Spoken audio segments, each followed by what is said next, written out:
समंदर की लहरें खामोश थीं, मगर मक्के के जुल्म की आवाज़ें दूर तक सुनाई देती थीं।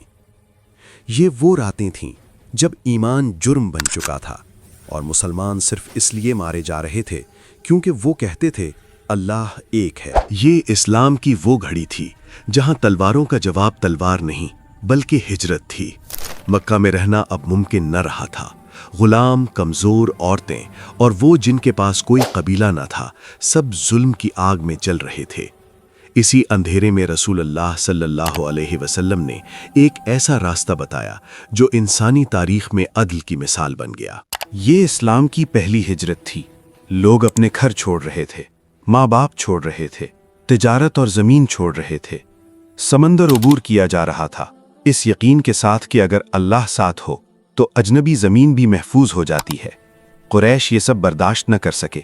उन्होंने कीमती तहाइफ तैयार किए और 2 चालाक आदमी भेजे, अम्र बिन अल-आस और अब्दुल्ला बिन अबी रबिया। मकसद वाज़ेह था, मुसलमानों को वापस जुल्म की तरफ लौटा दिया जाए।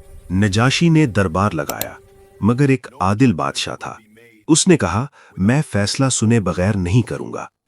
मुसलमानों की तरफ से जाफर बिन अबी तालिब रजी अल्लाह अन्हु आगे बढ़े, न डरे न झुके।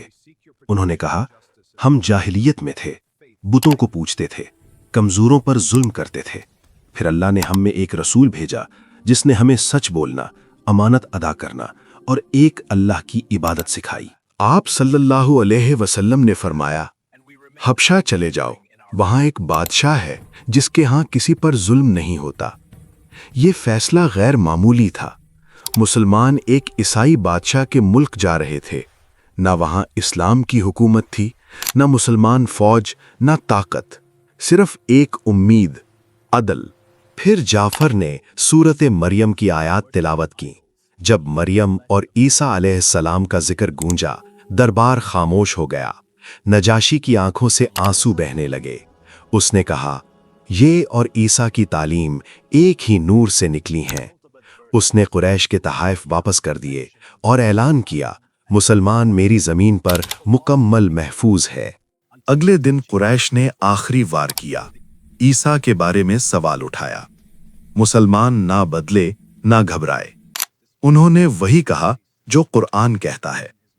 नजाशी ने जमीन से एक तिनका उठाया और कहा, ईसा इससे भी ज्यादा नहीं जो तुमने बयान किया।